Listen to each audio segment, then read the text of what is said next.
पवित्र बाइबल में कहा गया है कि ईश्वर ने हमें जो भी उपहार दिया है, जो भी सामर्थ्य दिया है, उसका उपयोग हम दूसरों की सेवा के लिए करें। द होली बाइबल में सत्य को बहुत महत्व दिया गया है और कहा गया है कि सत्य ही हमें मुक्ति का मार्ग दिखाएगा। सत्य ही हमें मुक्ति का मार्ग दिखाएगा। अस्तुमा सद्गमय तमसुमा ज्योतिर्गमय मृत्युमा अमृतगमय। हम सभी असत्य में थे।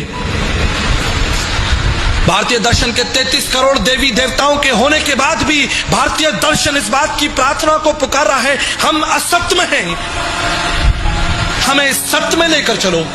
हम अंधकार में हैं, हमें ज्योति में लेकर चलो।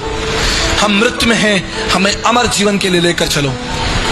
अर्जुन के अनुभव को जब उसने श्री कृष्ण से कहा, मैं पापी हूं और मेरे पाप को कौन छुड़ाएगा, मेरे पाप से कौन मेरी रक्षा करेगा। मैंने आपको बताया कि अर्जुन को श्री कृष्ण ने कहा, तुम्हें शरणम गच्छ सर्वभावेन भारतम तत्व प्रसादनम प्रशासति शाश्वतम। अर्जुन, तुम उस परमेश्वर के पास जाओ जो तुम्हारे पापों को क्षमा करेगा। तुम्हारे पाप कौन क्षमा करेगा? वो परमेश्वर जिसके अनुग्रह से तुम्हारे पाप क्षमा होंगे। हम सब ने पाप किया है। ऋग्वेद के 10वें मंडल 90 पद में लिखा है, स्वयं परमेश्वर इस पाप के बंधन को तोड़ने के लिए इस पृथ्वी पर देह रूप धारण करेगा, जो देह के रूप में प्रकट होकर स्वयं का बलिदान चढ़ा देगा।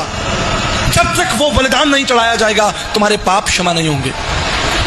उस पाप के बंधन के लिए माला फेरने से कोई लाभ नहीं होगा। उस पाप के बंधन को तोड़ने के लिए चढ़ावा चढ़ाने से कोई लाभ नहीं होगा। उस पाप के बंधन को तोड़ने के लिए तीर्थ स्थानों पर घूमने से कोई लाभ नहीं होगा। ऊंचे पहाड़ों पर चढ़ने से कोई लाभ नहीं होगा। नदियों में स्नान करने से कोई लाभ नहीं होगा। न योगेन न सांख्यन कर्मणो न विद्याया। तुम्हारे धर्म के कामों से भी कोई लाभ नहीं होगा। क्यों? क्योंकि मनुष्य स्वयं अपने पाप के बंधन को नहीं तोड़ सकता। अगर स्वयं मनुष्य अपने पाप के बंधन को तोड़ सकता तो परमेश्वर को मनुष्य रूप धारण कर इस पृथ्वी पर भयंकर मौत को सहने की कोई आवश्यकता नहीं होती। अगर मनुष्य अपने पाप के बंधन से स्वयं फारिग हो जाता तो यीशु को अपने ऊपर थुकवाने की आवश्यकता नहीं होती। प्रभु यीशु मसीह को कोड़े खाने की आवश्यकता नहीं होती। प्रभु यीशु मसीह को लात और घूंसे खाने की आवश्यकता नहीं होती। प्रभु यीशु मसीह को क्रूस पर भयंकर मौत सहने की आवश्यकता नहीं होती। अगर मनुष्य अपनी बुद्धि से उस पाप के बंधन से बाहर निकलता।